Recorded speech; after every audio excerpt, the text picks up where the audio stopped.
The chair recognizes the speaker. Thank you very much, Madam Speaker. I thank the gentleman for yielding. I thank him for his extraordinary leadership on this important issue, an issue of importance to our country, to our economic stability, to our fiscal soundness, and to our children and our grandchildren. And this is an issue, pay as you go. Who could oppose this great idea? It has a provenance in the Democratic Party that goes back over 30 years, but it has been in practice in a bipartisan way over time. To my progressive friends, I say that Congressman George Miller of California introduced a resolution in 1982 Democratic Convention, midterm convention in Philadelphia, calling for pay as you go. It was passed and adopted as part of the Democratic platform, a measure for fiscal soundness, recognizing that even those of us who see a role in government, a limited role in government and investments in our children's future, know that it must be paid for, or else we are heaping debt onto our children. That was in '82. It wasn't until later, with a Republican president, President Bush, and a Democratic Congress, that PAYGO was implemented. Then later, under a Democratic president, President Clinton, and a Republican Congress, PAYGO was implemented. And all of those times, it brought down the deficit, and under the case of President Clinton, led to a path of a trajectory of $5.6 trillion in surplus. It hit I wouldn't say a bump in the road, I'd say a giant mogul when President Bush came in and the Republican Congress and the Republican President abandoned PAYGO. And now, for the past 8 years, up until 2009 January, we've had these growing deficits.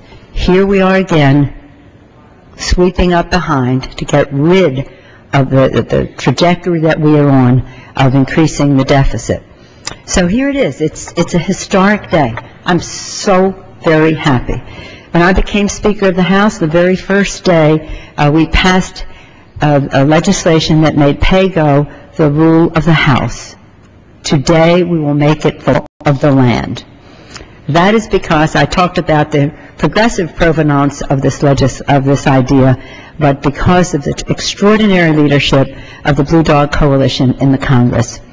This pay-as-you-go is part of a blueprint for fiscal responsibility that has been their mantra and which they have made the mantra of the House Democrats, and I hope today in a bipartisan way of the House of Representatives.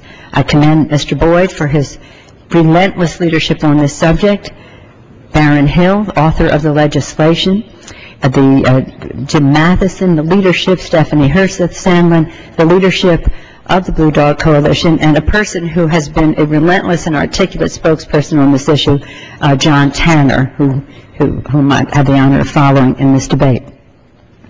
As I say, the Blue Dogs have made this a priority, but it's out there also with subjecting spending to the harshest scrutiny. Every federal dollar that is spent must be subjected to scrutiny to make sure the taxpayer gets his or her money's worth. Subject the spending to scrutiny, and that's what President Obama is proposing with his freeze and cuts. Pay as you go. This largely applies to the entitlements, which are the largest part, biggest increases in the deficit. And then third, the commission to review the entitlements and how we can control cost. This is an obligation that we have to our children. It is an important part of the work that we do. Be able to make difficult choices on how we make investments, understanding that they must be paid for.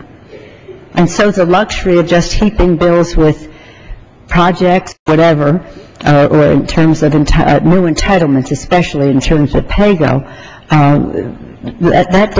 that day is over unless it is paid for. So how is it a reflection of the values of our country? How important it is to meeting the needs of the American people? Would we put it before something else? That is what this is about prioritizing.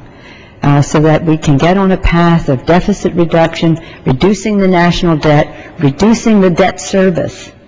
Hundreds of billions of dollars of interest on the debt, which gets us really nothing in return.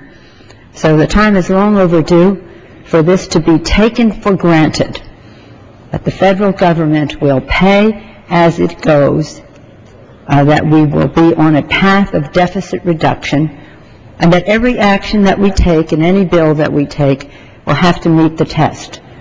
Does this reduce the deficit? Does this create jobs? Does this grow our economy? Does this stabilize our economy well into the future?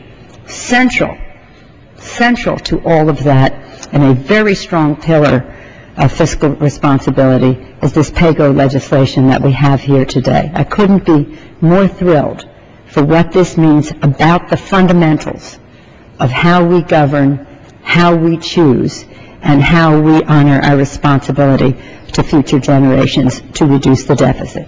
With all the respect and admiration and gratitude for the Blue Dog Coalition for being so persistent in passing this, and my congratulations, if I may, to the Senate for passing the bill. It's taken a while, but they are there, and now, after this, and it goes to the President, it will be the law of the land. I think this is cause for celebration. With that, I yield back the balance of my time.